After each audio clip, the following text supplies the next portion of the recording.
आज हम डिस्कस करेंगे क्लोरीन, जिसको मैं रिप्रेजेंट करता हूँ Cl2 से। तो थोड़ी इसके बारे में इंट्रोडक्शन ले लेते हैं क्लोरीन की।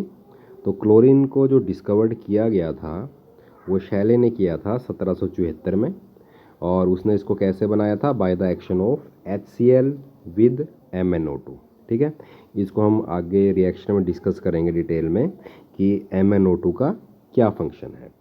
उसके बाद 1810 में जो डेवी है उसने क्लोरीन की एलिमेंट्री नेचर को स्टडी किया और इसे नाम दिया क्लोरीन, क्योंकि ये जो वर्ड है क्लोरीन ये आया है ग्रीक वर्ड क्लोरस से, जिसका नाम होता है ग्रीनिश येलो।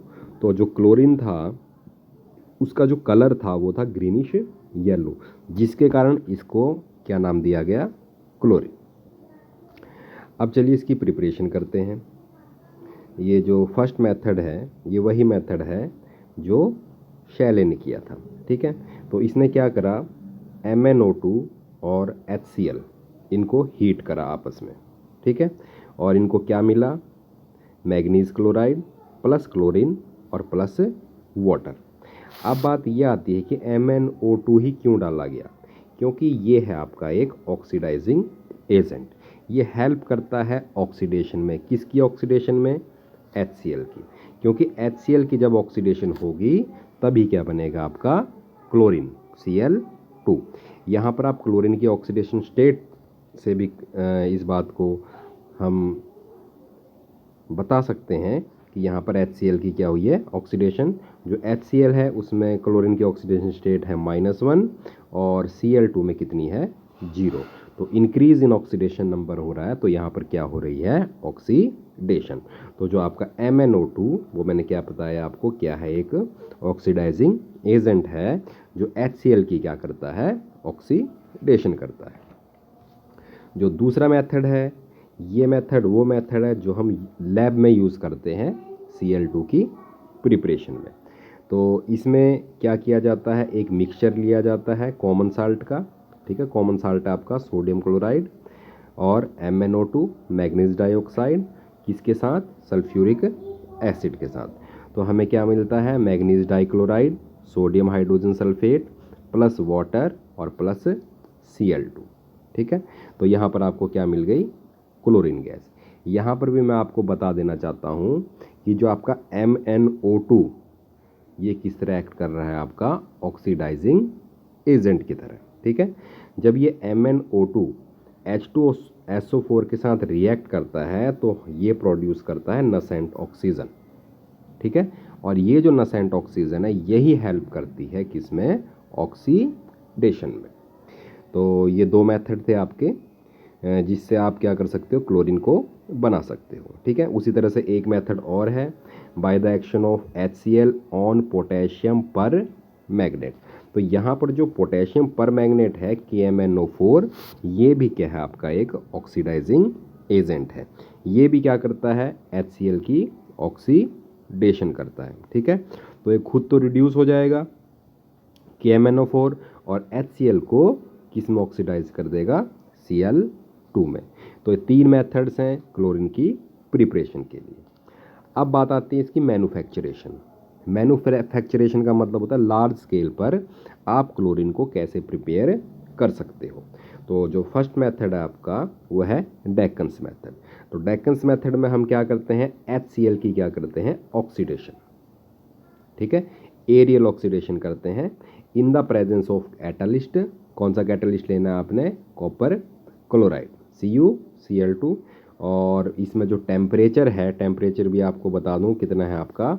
7 to 3 kelvin. ठीक है, तो जब ये HCl प्लस O2 जब आपस में रिएक्ट करते हैं तो बनता है आपका Cl2 और प्लस H2O। तो यहाँ पर HCl की क्या हो रही है? Oxidation, removal of hydrogen.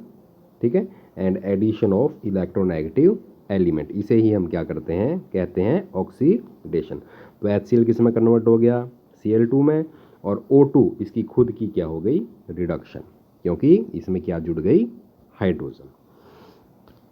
जो नेक्स्ट मेथड है वो है आपका इलेक्ट्रोलाइटिक प्रोसेस। तो इस प्रोसेस में हम यूज़ करते हैं इलेक्ट्रिसिटी का, ठीक है। तो हम किसकी इलेक्ट्रोलिसिस करेंगे? Electrolysis of brine water. Brine water क्या होता है? जिसमें क्या प्रेजेंट होता है? Sodium chloride. तो जब हम इसकी इलेक्ट्रोलिसिस करते हैं तो क्लोरीन गैस हमें एनोड पे मिलती है, और जो दूसरी गैस है आपकी जो सोडियम है, सोडियम हमको मिलता है कैथोड पे, ठीक है। अगर मैं इसकी रिएक्शन के बारे में आपको बताना चाहूँ, जैसे आपका ब्राइन वाटर है NaCl, ठीक है। तो इसमें कौन कौन से आयन होते हैं? Na पॉजिटिव और Cl नेगेटिव। तो हम एक कंटेनर लेते हैं, वैसे स्पेशल कंटेनर होते हैं इन रिएक्शंस के लिए। हम एक कॉमन कंटेनर ले रहे हैं। ये है आपका सोडियम क्लोराइड, ठीक है। ये एनोड है, एनोड पे चार्ज होता है पॉजिटिव, और ये वाली रड है आपकी कैथोड, कैथोड पे चार्ज होता है आपका नेगेटिव, ठीक है। तो जब हम इसमें से इलेक्ट्रिसिटी पास करेंगे सॉल्यूशन में से, तो जो नेगेटिव वाले हैं आयंस वो किसकी तरफ जाएंगे? एनोड की तरफ, ठीक है। और जो पॉजिटिव वाले हैं वो किसकी तरफ जाएंगे? कैथोड की तरफ। तो आप सभी को ये बात पता होनी चाहिए कि एनोड पे ऑक्सीडेशन होती है और कैथोड पे क्या होती है? रिडक्शन। तो एनोड पे ऑक्सीडेशन का मतलब है लूज ऑफ इलेक्ट्रॉन। तो एट एनोड, एनोड पे कौन सी प्रोसेस होगी? एनोड पे चार्ज होगा पॉजिटिव, कौन सा जाएगा? नेगेटिव वाला, Cl नेगेटिव। इलेक्ट्रॉन को लूज करेगा और किस में कन्वर्ट हो जाएगा? Cl में, ठीक है। तो ये आपका अकेला Cl का एटम है, बहुत ज़्यादा रिएक्टिव है। तो दूसरे Cl से रिएक्ट करके किस में कन्वर्ट हो जाएगा? ये आपका Cl2 में। तो आपको ये बात ध्यान रखनी है कि जब भी आप इलेक्ट्रोलिसिस करोगे सोडियम क्लोराइड की, तो जो क्लोरीन गैस है वो कहाँ मिलेगी आपको? एनोड पे, ठीक है।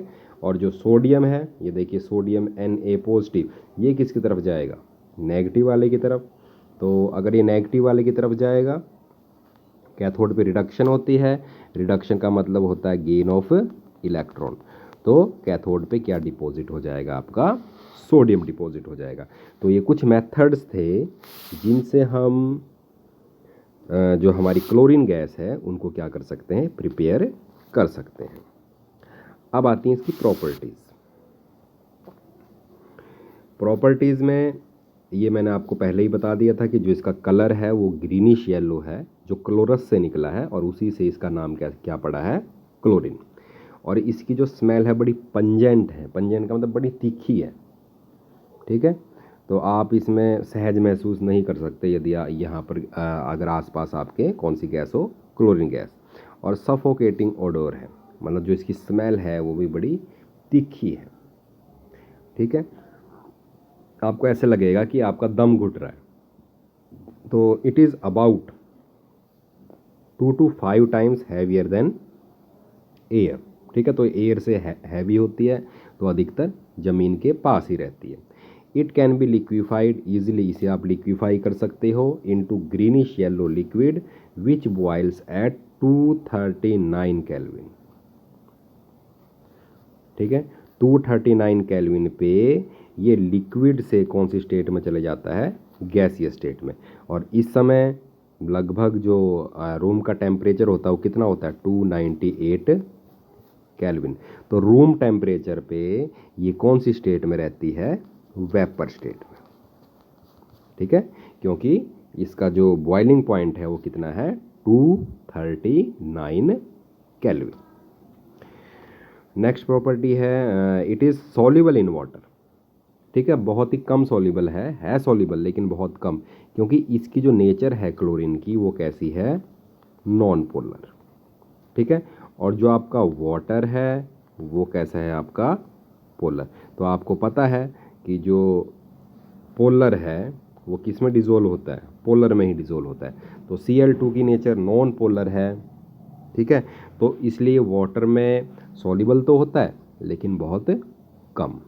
और जब हम इसमें टेम्परेचर वेरी करते हैं, टेम्परेचर को कम ज़्यादा करते हैं, तो जो इसकी सॉल्युबिलिटी है वो भी क्या होती रहती है? चेंज होती रहती है। वैसे वाटर में मिलकर ये क्लोरस एसिड भी देता है, ठीक है, जो कि डिकम्पोज होने के बाद ऑक्सीजन प्रोड्यूस करता है, इसलिए जो क्लोरीन है वो ऑक्सीडाइजिंग एजेंट की तरह भी काम करता है। ठीक है, ये भी हम आगे डिस्कस करेंगे।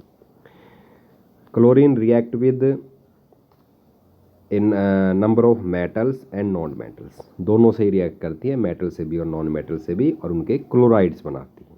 ठीक है, जैसे एल्यूमिनियम है, क्लोरीन के साथ रिएक्ट करके एल्यूमिनियम क्लोराइड, फॉर्मूला है आपका AlCl3। सोडियम के साथ मिलके सोडियम क्लोराइड, Fe के साथ मिलके फेरिक क्लोराइड। ठीक है, एक तो फेरस क्लोराइड होता है FeCl2। फेरस में जो Fe की ऑक्सीडेशन स्टेट होती है वो 2 पॉजिटिव, और फेरिक में क्या होती है 3 पॉजिटिव, जैसे कि FeCl3 में है। तो ये जो नाम है आपका FeCl3, ये क्या है आपका फेरिक क्लोराइड। ठीक है, उसी तरह से फॉस्फोरस ट्राइक्लोराइड PCl3 और डाइसल्फर डाइक्लोराइड H2Cl2, जब ये रिएक्ट करता है किसके साथ, सल्फर के साथ। It has a great affinity for hydrogen. ठीक है, हाइड्रोजन के प्रति इसकी एफिनिटी बहुत ज़्यादा है, या फिर आप ऐसा कह सकते हो कि यदि किसी भी कंपाउंड में हाइड्रोजन प्रेजेंट है तो उसके साथ Cl2 क्या कर सकता है, आसानी से रिएक्ट कर सकता है। तो it react with compounds containing hydrogen to form HCl। तो HCl बनता है आपका जब भी ये किसी भी हाइड्रोजन कंटेनिंग कंपाउंड से रिएक्ट करता है। ये तो सिंपल है, जैसे H2 + Cl2 क्या बनता है आपका 2HCl, H2S + Cl2। तो क्लोरीन की एफिनिटी है हाइड्रोजन से, तो ये क्या कर लेगा, यहाँ से हाइड्रोजन को निकाल लेगा, तो क्या बन जाएगा 2HCl, और क्या रह जाएगा अकेला आपका सल्फर। उसी तरह से ये है आपका C10H16, ये है आपका टरपेंटाइन ऑयल, टरपेंटाइन ऑयल। ठीक है, हायर हाइड्रोकार्बन है, ऑयल है। तो जब ये क्लोरीन के साथ रिएक्ट करेगा, उसी तरह से ये क्या करेगा, हाइड्रोजन को अब्स्ट्रैक्ट कर लेगा, निकाल लेगा, और क्या बन जाएगा 16HCl, और रह क्या जाएगा आपका 10 कार्बन के एटम्स रह जाएंगे। इसके बाद आता है आपका with cold and dilute alkalis. Alkalis होते हैं आपके सॉल्युबल हाइड्रोक्साइड, ये वर्ड कई बार आएगा आपका, सॉल्युबल हाइड्रोक्साइड। ठीक है, जो हाइड्रोक्साइड क्या हो जाए, पानी में डिज़ोल्व हो जाए, जैसे सोडियम हाइड्रोक्साइड, पोटेशियम हाइड्रोक्साइड, ये सब हाइड्रोक्साइड क्या होते हैं, पानी में डिज़ोल्व हो जाते हैं, तो इनको हम क्या बोलते हैं, एल्कलीज। तो with cold and dilute alkalis chlorine produce a mixture of chloride and hypochloride. तो यहाँ पर आपको एक मिक्सचर मिलता है क्लोराइड्स का और हाइपोक्लोराइड्स का। ठीक है, but with hot and concentrated alkalis it gives chloride and chlorate. तो यहाँ पर आप देखिए, जो ऊपर वाली रिएक्शन है ये तो है कोल्ड एंड डाइल्यूट NaOH के साथ, और जो नीचे वाली रिएक्शन है वो है हॉट एंड कंसनट्रेटेड NaOH के साथ। तो ऊपर वाले उसमें तो क्या बनता है आपका, साल्ट दोनों में बनेगा, साल्ट प्लस वाटर। ठीक है, लेकिन ऊपर वाले में बनेंगे आपके हाइपोक्लोराइड, और नीचे वाले में बनेंगे आपके क्लोरेट। तो ये जो आपका NaOCl है, ये है आपका सोडियम हाइपोक्लोराइड। ठीक है, और ये जो आपका NaClO3 है, ये है आपका सोडियम क्लोरेट, सोडियम क्लोरेट। ठीक है, तो यहाँ पर भी जो क्लोरीन है उसकी हो रही है ऑक्सीडेशन और रिडक्शन दोनों ही। अगर मैं इन दोनों रिएक्शंस की बात करूँ तो इन रिएक्शंस को बोलेंगे हम डिसप्रपोर्शनेशन रिएक्शन। ठीक है, डिसप्रपोर्शन रिएक्शन कौन सी रिएक्शंस होती हैं, जिसमें सेम एलिमेंट की ऑक्सीडेशन भी हो रही हो और रिडक्शन भी हो रही हो। तो अगर ये आ जाए क्वेश्चन कि जो क्लोरीन आपकी डिसप्रपोर्शनेशन रिएक्शन शो करता है, इसके लिए एक रिएक्शन लिखो, तो आप इन दोनों रिएक्शंस में से कोई रिएक्शन लिख सकते हैं। तो यहाँ पर देखिए क्लोरीन, यहाँ पर ऑक्सीडेशन स्टेट है 0, क्योंकि मोनो एटॉमिक मॉलिक्यूल है, सोडियम क्लोराइड में आप सभी को पता है जो क्लोरीन की ऑक्सीडेशन स्टेट है वो है कितनी, -1। और जो NaOCl है इसमें जो क्लोरीन की ऑक्सीडेशन स्टेट है वो है कितनी, +1, क्योंकि ऑक्सीजन की -2 है यहाँ पर और सोडियम की कितनी है, +1। तो क्लोरीन की -1 है, तो इंक्रीज भी हो रही है ऑक्सीडेशन स्टेट क्लोरीन की और डिक्रीज भी हो रही है। तो ये जो दोनों रिएक्शंस हैं ये कौन सी रिएक्शंस हैं आपकी, डिसप्रपोर्शनेशन रिएक्शन। ठीक है, तो जो नीचे वाली रिएक्शन है NaClO3, इसमें जो क्लोरीन है उसकी ऑक्सीडेशन स्टेट है कितनी, +3। उससे नेक्स्ट इंपॉर्टेंट रिएक्शन है आपकी कि जो reaction of chlorine with slaked lime, slaked lime होता है आपका बुझा हुआ चूना। ठीक है, CaO ये तो चूना है, लाइम है, वाटर इसमें डाल दो तो ये बन जाएगा आपका बुझा हुआ चूना या फिर स्लेक्ड लाइम। तो जब क्लोरीन स्लेक्ड लाइम से रिएक्ट करती है तो आपका बनता है ब्लीचिंग पाउडर, जिसे आप विरंजक चूर्ण के नाम से भी जानते हैं। इसका जो केमिकल नेम होगा वो होगा आपका कैल्शियम ऑक्सीक्लोराइड और जो फॉर्मूला होगा वो होगा आपका CaOCl की ट्वाइस प्लस कैल्शियम क्लोराइड और प्लस आपका वाटर। तो वैसे तो हम जनरल फॉर्मूला यही बताते हैं ब्लीचिंग पाउडर का, लेकिन ये जो पूरी की पूरी कंपोजिशन है ना, जब हम कैल्शियम ऑक्सीक्लोराइड में Cl2 पास करते हैं तो जो बनता है कंप्लीट मिक्सचर उसी को हम क्या बोलते हैं, विरंजक चूर्ण। लेकिन अगर अलग से आ जाए तो ये फॉर्मूला आप लिख सकते हैं। तो the composition of bleaching powder is, ठीक है, CaCl2 की ट्वाइस इंटू 2H2। तो कंप्लीट जो मिक्सचर है उसको क्या बोला जाएगा, ब्लीचिंग पाउडर। उसके बाद आता है आपका chlorine react with hydrocarbons and gives substituted product. ठीक है, सब्स्टिट्यूशन आपको पता है कि एक की जगह अगर दूसरा आ जाए तो उसको हम क्या बोलते हैं, सब्स्टिट्यूशन रिएक्शन। तो सैचुरेटेड जो हाइड्रोकार्बन्स हैं उनके साथ तो सब्स्टिट्यूशन रिएक्शन देता है। सैचुरेटेड हाइड्रोकार्बन्स वो होते हैं जिसमें केवल सिंगल बॉन्ड ही प्रेजेंट हो, और एडिशन रिएक्शन देते हैं अनसैचुरेटेड हाइड्रोकार्बन के साथ जिसमें डबल या ट्रिपल बॉन्ड प्रेजेंट हो, उन्हें हम क्या बोलते हैं, अनसैचुरेटेड हाइड्रोकार्बन। तो ये इंपॉर्टेंट चीज़ है। तो ये आपका सिंपल हाइड्रोकार्बन है ऊपर, इसमें तो सब्स्टिट्यूशन रिएक्शन होएगी in the presence of light.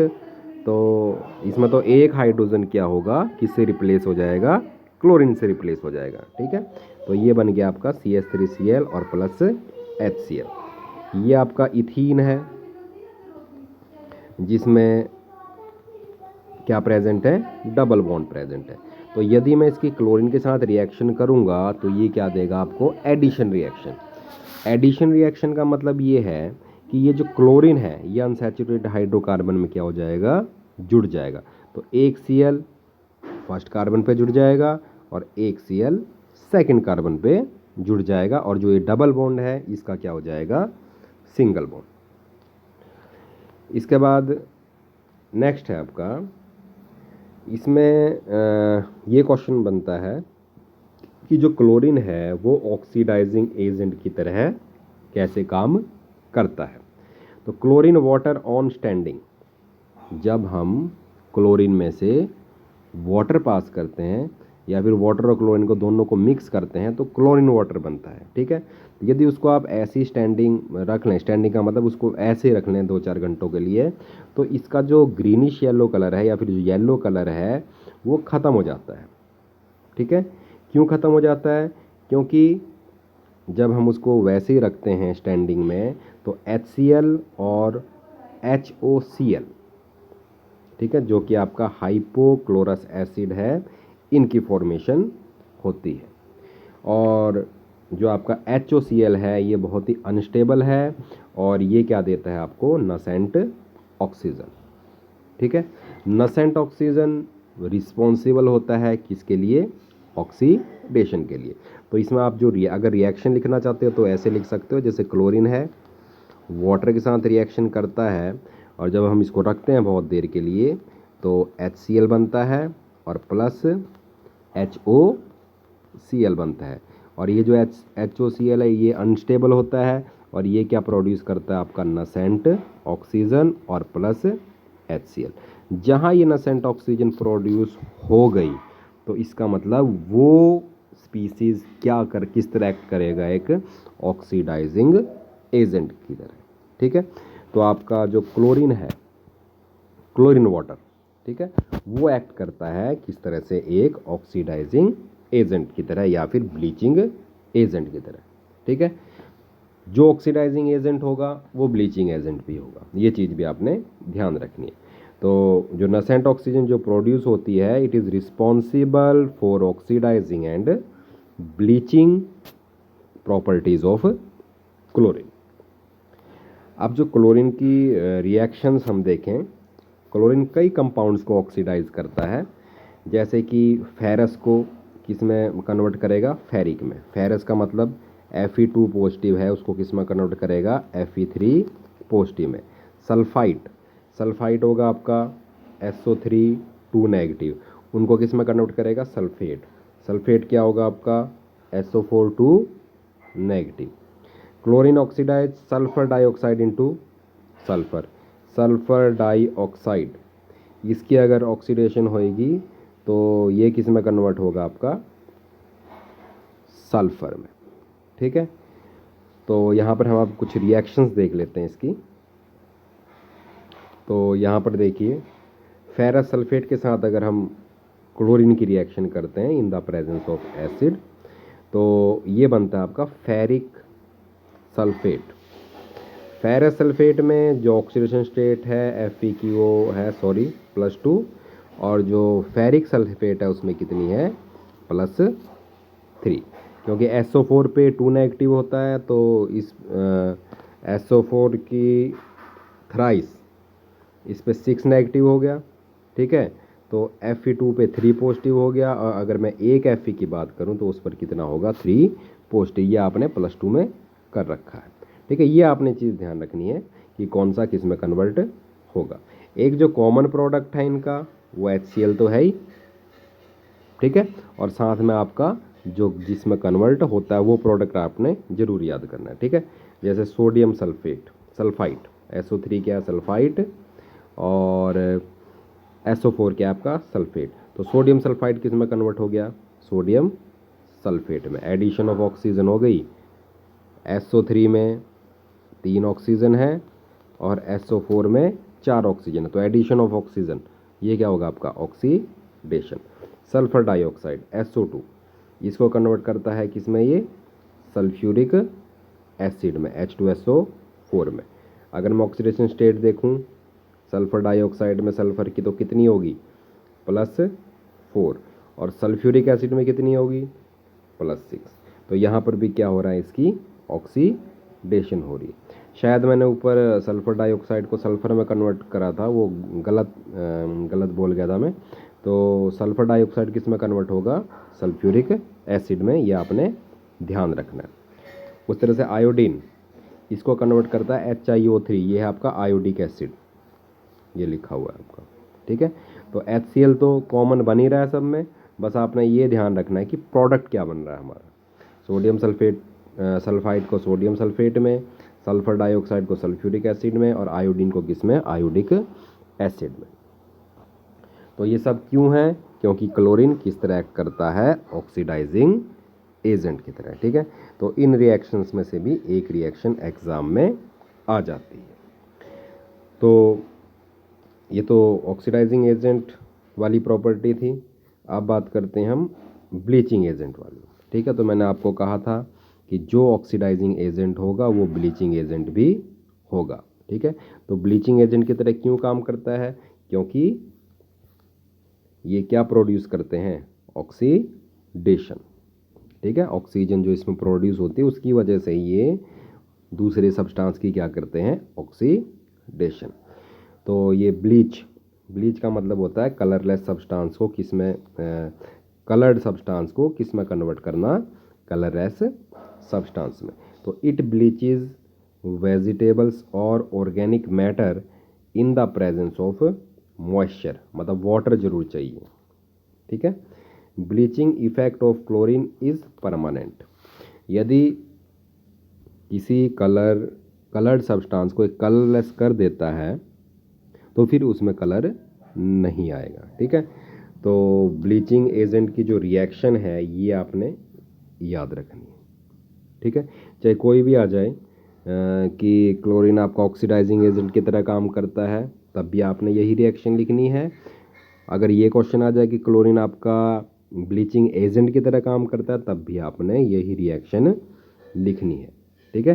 क्योंकि इस रिएक्शन के दौरान नसेंट ऑक्सीजन प्रोड्यूस होती है, सिंगल ऑक्सीजन प्रोड्यूस होती है, और ये क्या करती है, दूसरे सब्सटेंस की ऑक्सीडेशन कर देती है। यहाँ पर भी देखिए, यहाँ पर ये जो ऑक्सीजन है यहीं से आया है। ठीक है। और ये क्या कर देता है, कलर्ड सब्सटेंस को किस में कन्वर्ट कर देता है, कलरलेस सब्सटेंस में। अब आती हैं इसकी प्रॉपर्टीज। यूज, तो क्या क्या यूज़ हैं इसके। It is used for bleaching wood pulp required for manufacturation of paper and rayon. ठीक है। ये पेपर इंडस्ट्री और रेयन इंडस्ट्री में जो आपका सिंथेटिक फैब्रिक है वहाँ पर यूज़ किया जाता है इनकी ब्लीचिंग के लिए। Bleaching cotton and textiles. ठीक है।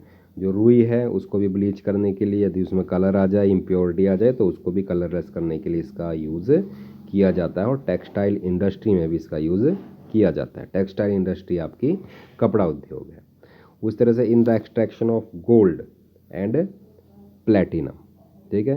तो जो ओर है उसकी प्यूरिफिकेशन के लिए हम क्लोरीन का यूज़ करते हैं। ठीक है। नेक्स्ट है in the manufacturation of dyes. Dyes आपके रंग होते हैं, ड्रग्स, दवाइयाँ, and organic compound such as CCl4, CHCl3, DDT, refrigerant etcetera. ठीक है। कहने का मतलब ये है कि इसका लगभग हर इंडस्ट्री में कुछ ना कुछ यूज़ है। उस तरह से इन स्टेरिलाइजिंग ड्रिंकिंग वाटर, वाटर को प्यूरिफाई करने के लिए भी क्लोरीन गैस का यूज़ किया जाता है। आपने देखा होगा कभी कभी जो वाटर सप्लाई होती है गवर्नमेंट, उसमें थोड़ा सा सफ़ेद रंग सा आ जाता है, आपको लगता है कि थोड़ा सा पानी सफ़ेद है। ठीक है। वो किसकी प्रेजेंस के कारण है, क्लोरीन की प्रेजेंस के कारण, जो कि उसमें से जो बैक्टीरिया है उनको मारने के लिए जिसका यूज़ किया जाता है। उसी तरह से कुछ पॉइजनस गैसेज हैं, जैसे कि आपकी फोस्जिन है, टीयर गैस है। टीयर गैस होती है आपकी आंसू गैस। ठीक है। आपने कई बार सुना होगा समाचारों में कि वहाँ पर आंसू गैस का प्रयोग किया गया। तो उसका जो फॉर्मूला है वो है आपका CCl3NO2।